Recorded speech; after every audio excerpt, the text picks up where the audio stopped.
ang paparating. Pero Chester, ayun na nga. Abyssal Arrow Connect, and it's a first blood coming from Helper. Okay, tamang mamba out lamang. There goes the Pana. Tumama sa... Uy, grabe naman ang combination. Pana at Poison Stinger ni Hellcurt. At eto, hindi pa tapos ang paghahabol ni Lebron doon. Sabi, may bawi ang api. Nako, ang bawi ng api gaya nga na sinabi ni Sir Lex, knowing na naka 3-0 agad sila. And magandang magandang pangitain kasi mararamdaman mo na sa kanila ngayon na gusto talaga nilang bumawi. Correct. Talagang may gustong patunayan ng team ng White Tiger.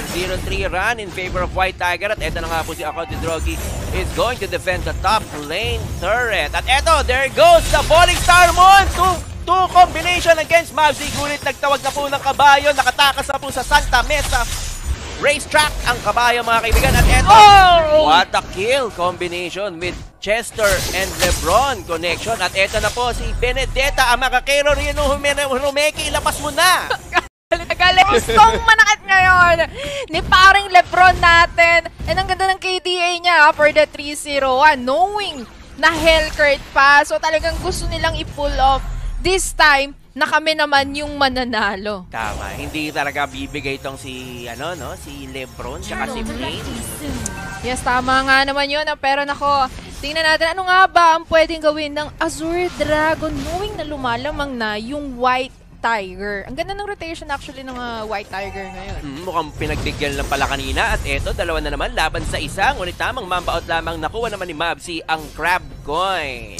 Yes, and speaking of, kanina pa nang haharas si Navalier at si Leomord kanina kay Sumpa. Ayun! What a connection! Pana! Tumalo na nga po si Hellcurt with the Dark Knight Falls. Pero ito, si Amakakero Hironomeki Benedetta tatakbo na muna. Grabe yung mga tama ni Chester, no? Halos on point! Pero naka-Falling Star mo na ibagsak sa may bottom lane. Pero na-flicker out nga naman. Kita mo yung ginagawa ni Nanakil dito kay Lebron. Hinahabol at hinahabol pero off-cam kill. Coming from Selena. Ay nako, 0-6 na, Sir Lex! Grabe. Hindi mo na masasabi ang makikita dito ng labanan. Akala ko hindi pagbibigyan ng Azure Dragon. Pero eto na mga kaibigan, 0-6 run. Tama si Persian. Grabe talaga yung bawi. Pero mapapansin natin dito, Lebron, sinisimula na ang ating unang turtle. Ang tanong, papayagan nga ba ni Naki? Eto na, andyan na ako. And the turtle has been slain. Yan. Good retribution timing there by Lebron. Kitang-kita naman kung gaano kagaling si Lebron when it comes to retribution. At eto, maibabato ni Nakil. Ngunit hindi tinamaan, makakatakas si Chester gamit ang kanyang dash skill. Yes, pero dito mapapansin natin sa bottom lane, tamang ka-clear ng waves. And nako ha, ano nga ba ang gagawin ni Azure Dragon? It's a formal rotation na ngayon ha. So, tingnan natin ano pa yung susunod na kabanata na gagawin ng Azure Dragon against White Tiger. Actually, medyo nagugulat to. Kanina kasi puro bakbakan eh. Dito sa laban na to, puro ambahan. Pero ang nakakatakot kasi, gaya nga ng paghawak mo rin talaga yung comfort pick mo, ang bilis talagang umusad. Like yung kay Chester lang, diba? Lahat ng Abyssal Arrow niya, kumo-connect talaga. Correct. Kumo-connect, correct. Nako, eto na naman. Ano nga ba ang nangyayari? Tamang clear. Tamang pa-item dito sa may top lane natin. Wala ambahan lang. Napakalamig ng simoy ng hangin ngayon. Hindi katulad kanina ng Game 1. Tama ka dyan. Talagang actually feeling ko dahil yung Azure Dragon medyo behind 2,000 gold. At eto, naglabas na po ng kabayo. Tinawag na ang Santa Ana Racetrack. At mga kaibigan, there goes a clash at the upper lane. That last insanity. Pero and it's a mega kill coming from Hellcurt. And diretso nga naman tayo dito sa may bottom lane. Sa 2v1 situation pa din. Actually, kanina pa to, ayaw nilang tantanan, pero Falling Star mo na ibagsak. Sino nga ba ang kanilang mamamatay? Itinulak ng Valier, pero dire-diretso. Sa akin ka pa rin, Valier, sabi ni Sumpak dito. Dire-diretso ang laban, Mavzy versus Sumpak. Sino nga bang mamamatay? Naku po, ayan na ang gante ng H2O. At ayun mga kaibigan, hindi pa rin po tapos ang laban. Hinabol po ni Lebron si H2O doon. 1-3 para kay H2O. Grabe, 2-8. At least score na.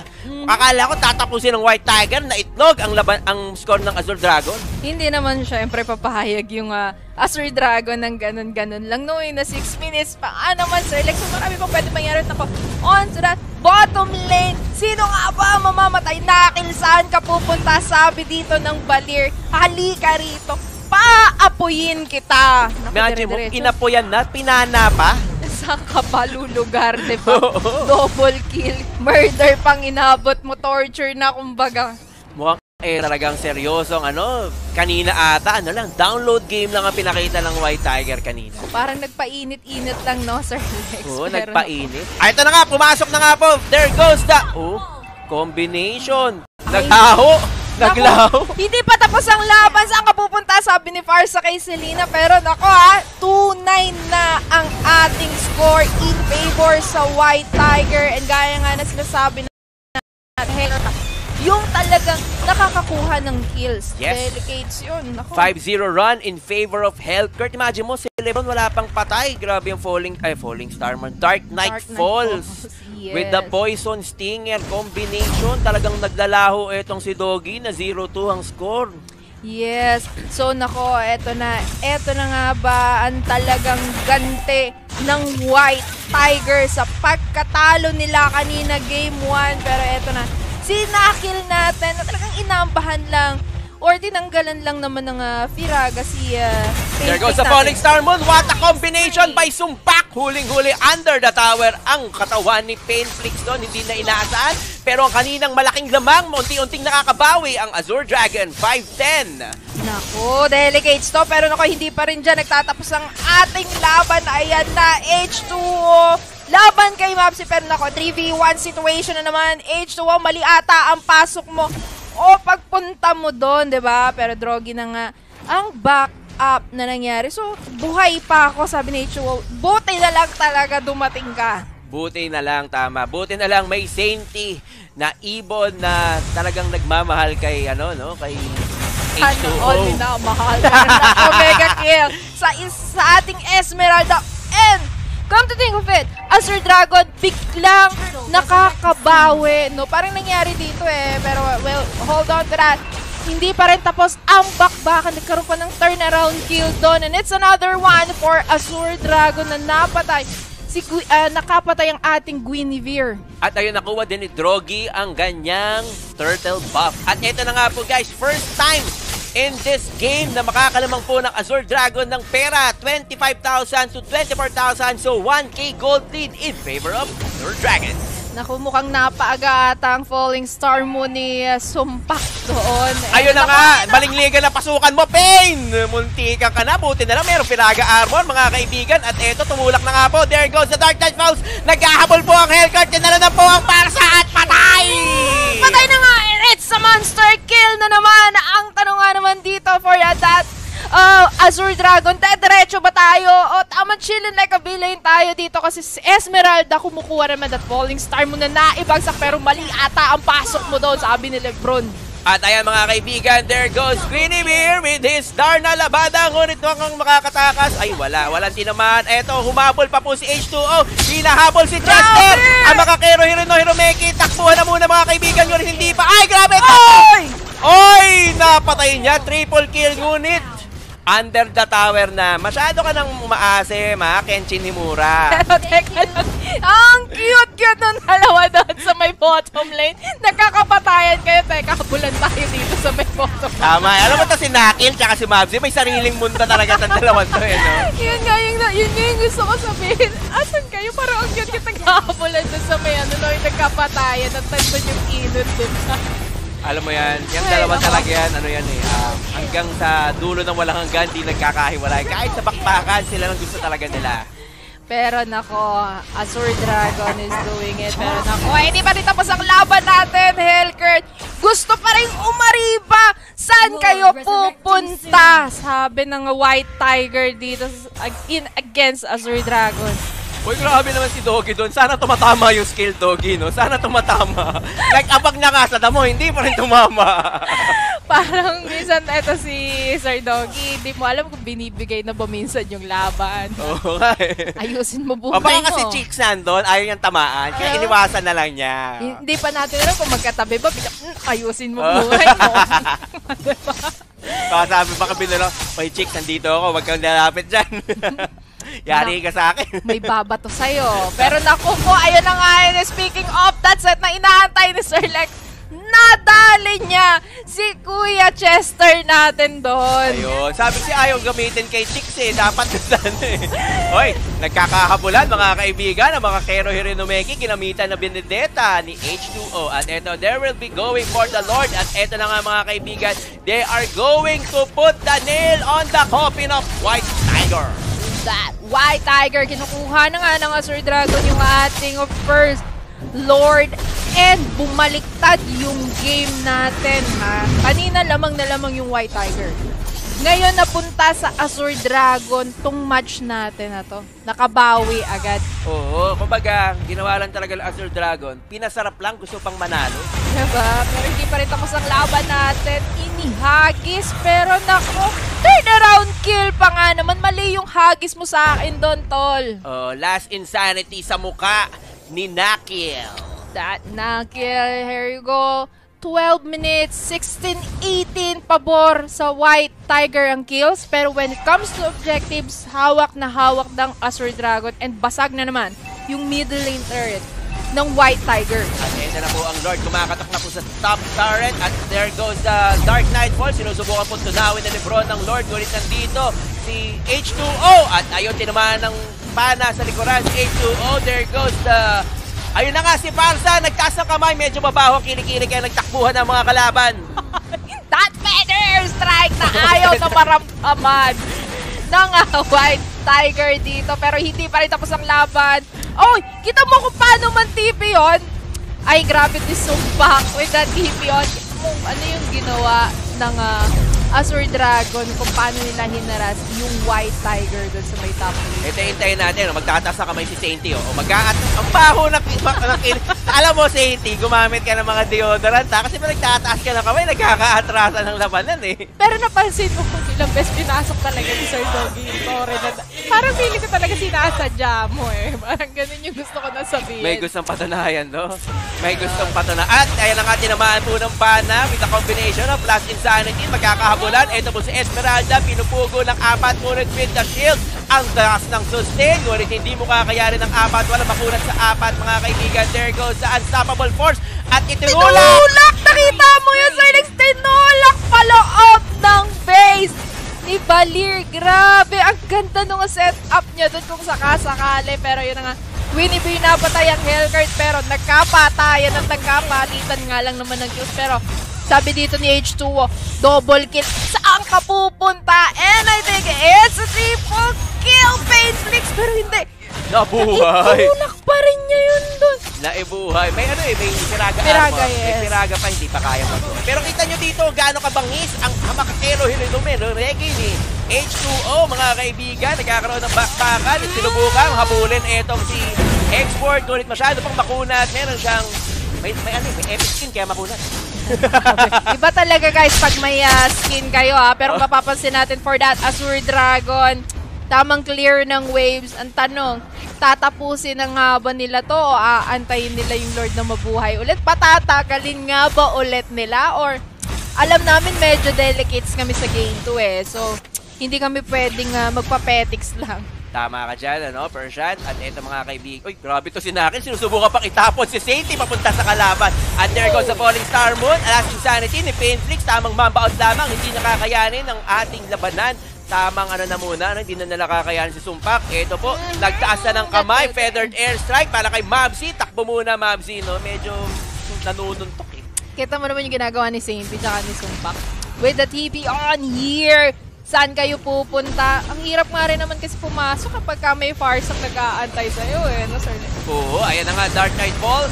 At ayun, combination. There goes Benedetta. Pinapaulan ng mga Amakakero Hironomeki technique / blind technique, mga ganyan. Oh, grabe naman yung mga, alam mo, isa sa mga pinakamagandang hero talaga si Benedetta. Exciting. Gamitin. Ang daming dash in, dash out. Dahil pa si Lancelot. Pero tanong makakatakas nga ba si H2O sa kamay ni Pain sabi ni Nakil. Takbo, H2O! Takbo, sabi ni Joed. Pero sa Sunny Time, it's a mega kill from X-Borg. Grabe yung ano doon. Flicker, Last Insanity, Bind, Pain Flicks. Pero ang ganda ng kasi patay na dapat doon si H2O. Pero nailigtas pa talaga ni Joed. At ayan na nga, ay sa replay, nag-Dark Knight Fall, pumasok po si Lebron para mapatay ang kalabang Pharsa. Ngunit hindi kinaya, tinalunan na nga po ni H2O ang lahat. Double kill, napatay po ang ating kalabang Lebron, Leo Mord. Dire-diretso pa rin ang ating labanan ngayon. Tingnan natin kung nakauwi na nga ba si H2O natin. Pero naku, si Drogi na iwan na naman sa dream. Saan ka pupunta, sabi ni parang Hellcurt natin. Gumagawa ng pangarap si Drogi. Gustong patayin si Hellcurt, ngunit hindi kinaya. Ay, Azure Dragon, anong nangyayari ngayon? Mukhang makakabawi pa nga ata ang White Tiger, pero naku, Chester, mag-isa ka na lang dyan. At saan ka pupunta? Sabi ni Pharsa, abot pa rin ikaw ng aking apoy. Masyadong gusto natin ng ika. Napaasim. Maasim. Malakamyas ang laruan ni Chester. 1v3. Speaking of that 1v3, Falling Star mo na ibagsak Lebron ko. Konti na lang ang buhay pero H2O pinasok. And it's a good thing Hellcurt yung inuna nila. So, malaking advantage yon for that Azure Dragon. Para idiretso ngayon yung laban na to. It's either kukuha pa sila ulit ng pangalawang Lord natin or talagang kunin na nila itong pagkakataon na ito na sige, tapusin na natin to. Correct. At eto, there goes the replay kung paano po nila pinitas ang ang buhay ni Lebron. At they're going to take the smarter move, which is take the Lord. Yes, mabuti na nga yung safe play na lang, kumbaga. Pero nako, dalawa na lang ang tore dito ng White Tiger. Nako, saan ka nga papupunta, Chester? Hinuli ka na naman ng dalawa, H2O and Nakil. Ayan na, umaariba na sa tore ng White Tiger with that TP on coming from Drogi. Ito si Drogi, nagtumitipi kahit walang kalaban, panis. Malalayo yung kalaban na trash talk niya. Alam ko, kapag tumitipi ka, harapan. Pero si Drogi, kapag tumitipi, malayo. Para safe. Para safe, hindi ako mamamatay, diba? Pero eto na nga, Last Insanity na ilabag. Leo Mord. Hindi ko na talaga. Eto, Pharsa. Oo, si Pharsa, tamang mambout. Naiwan po sa loob. Etong si Nakil, no? Ay, sino nga ba tama? Naiwan si Nakil at ang kanyang, Joed. At kumakapit pa po sa kanyang buhay ang White Tiger. At actually, pag tinignan nyo naman, sa tore lang naman lamang Azure Dragon. But when it comes to economy, pantay sila. Ang kills pa nga ng mga White Tiger, pero when it comes to objectives, lamang po ang Azure Dragons. Tama naman yun, Sir Lex. So, eto pa, kapit pa sa cellphone. 19 minutes na to pa 20 minutes and dire-diretso pa rin yung laban natin. Nahihirapan yung Azure Dragon na tapusin yung ating Game 2. So, talagang eto nga ba yung pagbawi ng White Tiger. Pero nako, eto na nga, dire-diretso. Basag na tore. Lebron, mali ata yung pasok mo dyan. Napatay ang Pharsa. Pero may turn na lang nga bang naganap? Hindi, wala nga naman. Patakas pa rin. Medyo medyo may Dark Knight Falls. Kaya medyo malakas ang loob ni Lebron na pasukin ng Pharsa. Pero alam mo dapat, tong si Pharsa, walang kwenta dapat sa kanyang Dark Knight Falls. Alam mo kung bakit? Bakit? Nakapiring naman yung matay. Dapat hindi nagdidilim yan. That's protected. Oo nga naman. Medyo nag-ano ako ng konti doon, no? Talagang it's a blind. So, may piring na kasi si Pharsa. Diba? Hindi naman talaga nakakita si Pharsa eh. Tama nga naman. Pero nako, sumpang binagsakan ng Falling Star Moon pero walang nahuli. So, disengage na lang ulit. Laban pa. Lalaban pa bang Azure Dragon sa may middle lane? Ayan, makikita niyo si Naki. Gumagawa na naman ng pangarap gamit ang kanyang Unstoppable Force Ejector Combination. Susubukan pumitas. At eto, tatalon si Drogi! Joke lang. Umaamba lang. Malay mo naman. Practice lang. Akala ko tatalon, gagawa ng pangarap. Ngunit hindi tumama ang pana ni Chester kay Drogi. Eto po si Painfix. Humaharap. Sinusunog po ng Blue Flame. Sabi niya na, kapag Blue Flame daw, mainit talaga. Last Insanity para sa mukha ni Nakil. Ngunit naka-flicker out. Eto po, napatay po ni Chester. Napana ata nila si H2O sa taas. Dalawa po ang nawala sa kupunan ni Azure Dragon. At ito, hinahabol po si Drogi ng kabayo at ng gasol. Ay, Ngunit, nabaliktad pa yun sa turnaround kill pa ha. Pero nako, doon sa may middle lane, kung mapapansin natin si Sumpak gumagawa ng hibala. Saan kayo pupunta? It's a 3v1 situation. Pero sabi ni Esmeralda, teka muna. Hindi ako pwedeng tumire-diretso dito kasi delicate sa. Pero kung gugustuhin ng Sumpak, knowing na nabubuo niya na yung tinatawag nating glutathione, is kaya niyo tumalag. tayo. Dahil namumuti na yung kanyang yung buhay niya, no? That glutathione. Diba? At eto mga kaibigan, nagkakabulan na nga po, Dark Knight Falls, sumubok pumatay, ngunit hindi na. Dark Knight Falls versus Falling Star Mode at winiwaswas ng walis ni Leo Mord ang Parsa. With the Siwas, winalis. Talaga naman this Mavs is doing it. Talagang, ay nako, tikman mo yung kabayo ko with that walis-walis here on the side. Oo, eto na nga. Medyo 22 minutes in the game time. Lamang na po ulit sa perahan ng White Tiger. Ngunit hindi sila makapush dahil all of their lanes ay mega minions na. Tama naman yun, Sir Lex. Nako, 22 minutes na ang init ng ating game 2. Walang